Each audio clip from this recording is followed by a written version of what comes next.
स्वधर्म दो प्रकार का होता है। जब तक मनुष्य मुक्त नहीं हो जाता तब तक मुक्ति प्राप्त करने के लिए धर्म के अनुसार शरीर विशेष के कर्तव्य करने होते हैं। जब वह मुक्त हो जाता है तो उसका विशेष कर्तव्य या स्वधर्म आध्यात्मिक हो जाता है और देहात्म बुद्धि में नहीं रहता। जब तक देहात्म बुद्धि है तब तक ब्राह्मणों तथा क्षत्रियों के लिए स्वधर्म पालन अनिवार्य होता है। स्वधर्म का विधान भगवान द्वारा होता है, जिसका स्पष्टीकरण चतुर्थ अध्याय में किया जाएगा। शारीरिक स्तर पर स्वधर्म को वर्णाश्रम धर्म अथवा आध्यात्मिक बोध का प्रथम सोपान कहते हैं। वर्णाश्रम धर्म अर्थात प्राप्त शरीर के विशिष्ट गुणों पर आधारित स्वधर्म की अवस्था से मानवीय सभ्यता की शुभारंभ होती है। वर्णाश्रम धर्म के अनुसार किसी कार्य क्षेत्र में स्वधर्म का निर्वाह करने से जीवन के उच्चतर पद को प्राप्त किया जा सकता है। हे पार्थ, वे क्षत्रिय सुखी हैं जिन्हें ऐसे युद्ध के अवसर अपने आप प्राप्त होते हैं, जिससे उनके लिए स्वर्गलोक के द्वार खुल जाते हैं। तात्पर्य: विश्व के परम गुरु भगवान कृष्ण अर्जुन की इस प्रवृत्ति की भत्सना करते हैं जब वह कहता है कि उसे इस युद्ध में कुछ भी तो लाभ नहीं दिख रहा है, इससे नरक में शाश्वत वास करना होगा। अर्जुन द्वारा ऐसे वक्तव्य केवल अज्ञानजन्य थे।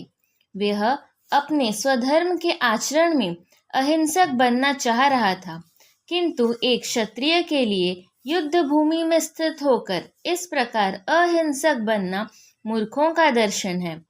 पराशर स्मृति में व्यासदेव के पिता पराशर ने कहा है, क्षत्रिय का धर्म है कि वह सभी क्लेशों से नागरिकों की रक्षा करे, इसलिए उसे शांति तथा व्यवस्था बनाए रखने के लिए हिंसा करनी पड़ती है।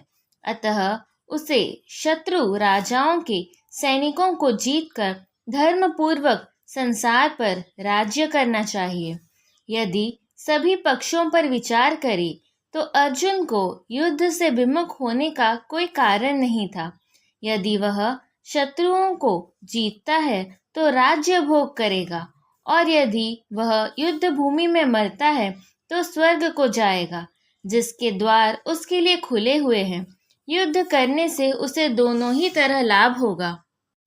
किंतु यदि तुम युद्ध करने के स्वधर्म को संपन्न नहीं करते तो तुम्हें निश्चित रूप से अपने कर्तव्य की उपेक्षा करने का पाप लगेगा और तुम योद्धा के रूप में भी अपना यश खो दोगे। तात्पर्य: अर्जुन विख्यात योद्धा था जिसने शिव आदि अनेक देवताओं से युद्ध करके यश अर्जित किया था। शिकारी के वेश में शिवजी से युद्ध करके तथा उन्हें हराकर अर्जुन ने उन्हें प्रसन्न किया था और वर के रूप में पाशुपत्रास्त्र प्राप्त किया था। सभी लोग जानते थे कि वह एक महान योद्धा है।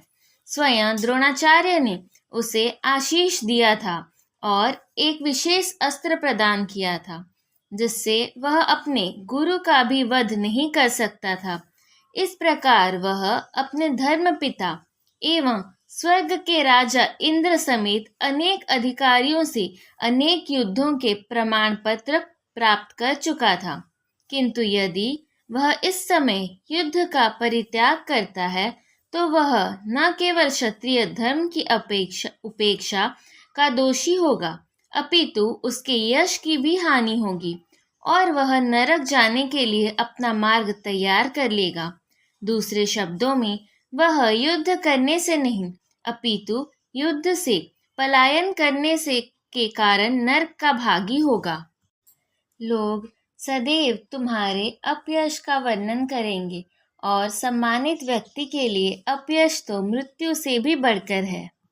तात्पर्य: अब अर्जुन के मित्र तथा गुरु के रूप में भगवान कृष्ण अर्जुन को युद्ध से विमुख न होने का अंतिम निर्णय देते हैं। वे कहते हैं, अर्जुन, यदि तुम युद्ध प्रारंभ होने के पूर्व ही युद्ध भूमि छोड़ देते हो तो लोग तुम्हें कायर कहेंगे, और यदि तुम सोचते हो कि लोग गाली देते रहें किंतु तुम युद्ध भूमि से भागकर अपनी जान बचा लोगे, तो मेरी सलाह है कि तुम्हें युद्ध में मर जाना ही श्रेयस्कर होगा।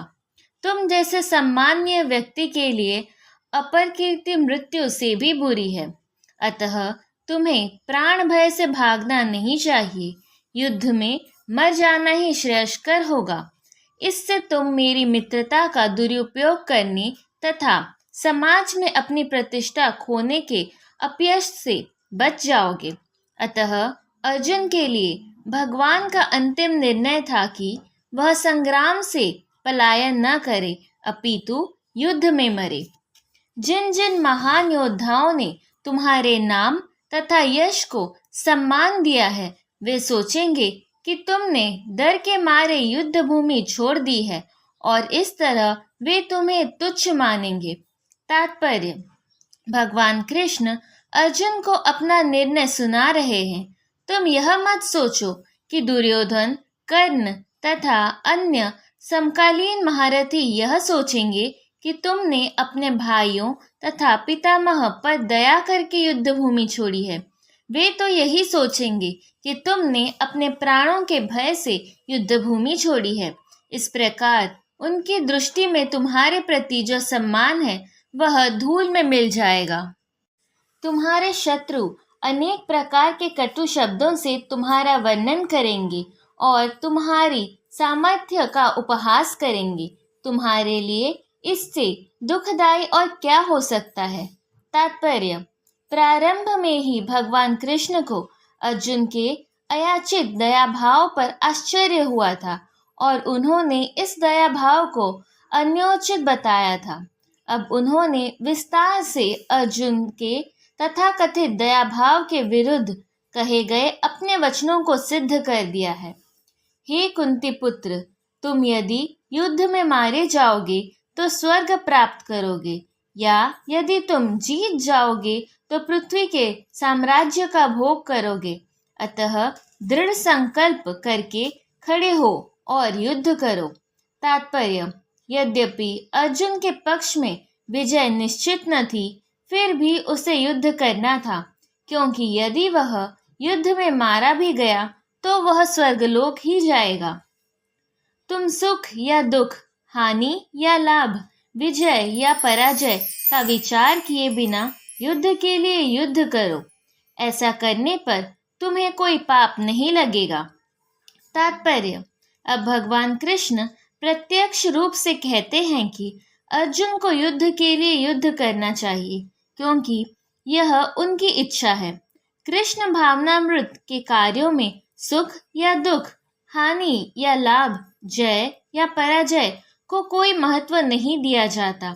दिव्य चेतना तो यही होगी कि हर कोई, हर कार्य कृष्ण के निर्मित किया जाए। अतः भौतिक कार्यों का कोई बंधन नहीं होता। जो कोई सतोगुण या रजोगुण से अधीन होकर अपनी इंद्रिय तृप्ति के लिए कर्म करता है, उससे अच्छे या बुरे फल प्राप्त होते हैं। किंतु जो कृष्ण भावनामृत के कार्यों में अपने आप को समर्पित कर देता है, वह सामान्य कर्म करने वाले के समान किसी की कृतज्ञ या ऋणी नहीं होता। जिसने अन्य समस्त कार्यों को त्याग कर मुकुंद श्री कृष्ण की शरण ग्रहण कर ली है, वह ना तो किसी का ऋणी है और ना किसी का कृतज्ञ, चाहे वे देवता, साधु, सामान्य जन अथवा परिजन, मानव जाति या उसके पितर ही क्यों ना हो। इस श्लोक में कृष्ण ने अर्जुन को अप्रत्यक्ष रूप से इसी का संकेत किया है। इसकी व्याख्या अगले श्लोकों में और भी स्पष्टता से की जाएगी।